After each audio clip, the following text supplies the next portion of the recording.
Hello, সবাই কেমন আছেন? আশা করি সবাই ভালো আছেন। আমি ধূসর বাংলাদেশের রাঙামাটি পার্বত্য জেলা থেকে বলছি। যাচ্ছি কাপ্তাইয়ের চিতমরম বৌদ্ধ বিহারে। আমাদের কলেজের 5 নারী কলিগের অনেক দিন আগে করা একটা মানত ছিল এই চিতমরম বৌদ্ধ বিহারে। এইবার 5 কলিগেরই একসাথে সময় হলো সেই ধর্মীয় প্রতিজ্ঞা সম্পন্ন করার। রাঙ্গামাটি কাপ্তাই লিংক রোড দিয়েই যাচ্ছি, সাথে আছে কলিগদের সন্তানরা। এটা কর্ণফুলী নদী। ইঞ্জিন বোটে নদী পার হয়ে বিহারে যেতে হয়। পরিকল্পিত কোনো ভিডিও করিনি। কাজে সারতে গিয়ে বা ঘুরতে ফিরতে গিয়ে কখনো কখনো ভিডিও করার কথা মনেই পড়েনি, তাই যতটুকু করা হয়েছে তা দিয়ে এই ব্লগটা বানালাম। পাহাড়ের উপরে বিহারের প্রধান অংশে আমাদের ধর্মীয় কাজ সেরে নিচে নেমে এলাম। 3 কলিগ সামনে এগিয়েছে, আমরা 2 কলিগ পিছনে রয়ে গেছি, তাই দুজনেই কয়েকটা ছবি তুলে স্মৃতি জমা করলাম। আসল কাজ শেষ, এবার নিশ্চিন্তে ঘুরে বেড়ানোর পালা। আমাদের এক কলিগের হাজব্যান্ড কাপ্তাইয়ের BFIDC অর্থাৎ বাংলাদেশ বনশিল্প উন্নয়ন কর্পোরেশনের সহ মহাব্যবস্থাপক পদে কর্মরত আছেন। তার সৌজন্যে আজকের দিনের বাকি অংশ ঘুরব। এটা BFIDC এর রেস্ট হাউস। এখানেই কলিগের পরিবার নাস্তার ব্যবস্থা করেন। দুপুরের খাবারও ঘুরে এসে এখানেই খাওয়া হবে। প্রচণ্ড গরম দিন আজ।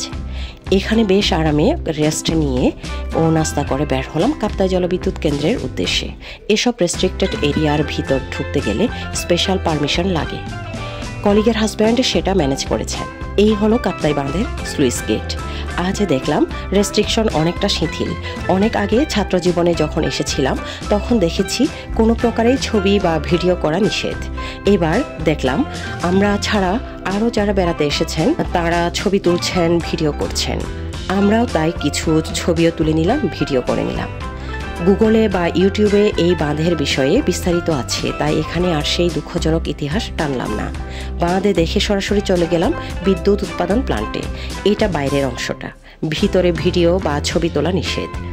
বিদ্যুৎ উৎপাদনরত একটা মেশিনকে কাছে থেকে দেখে কলিগের হাজব্যান্ড নিয়ে এলেন এখানে। এটাও দেখার মতোই একটা দৃশ্য। বিদ্যুৎ উৎপাদন হওয়ার পর পানিটা এখানে মুক্ত হচ্ছে। গা শিরশির করে উঠল কেন যেন আমার। যাই হোক, স্মরণীয় করে রাখতে যথারীতি কিছু ছবি ও ভিডিও করে নিলাম।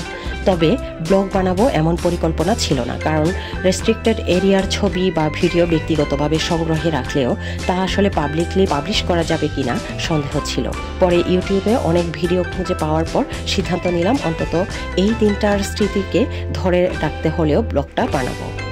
মন ভরে দেখে নিয়ে এরপর চলে এলাম কলিগের হাজব্যান্ডের অফিস এরিয়া BFIDC-তে। প্রথমেই তিনি নিয়ে গেলেন লাম্বার প্রসেসিং কমপ্লেক্সের করাতকল প্রকল্পে। যদিও কাজ এখন বন্ধ আছে। এখন আরেকটা কারণ বলি এই ব্লগ বানানোর। আসলে আজকের দিনটা আমাকে ইউনিভার্সিটি জীবনের প্রতি বছরে একবার হওয়া স্টাডি ট্যুরের কথা মনে করিয়ে দিচ্ছিল।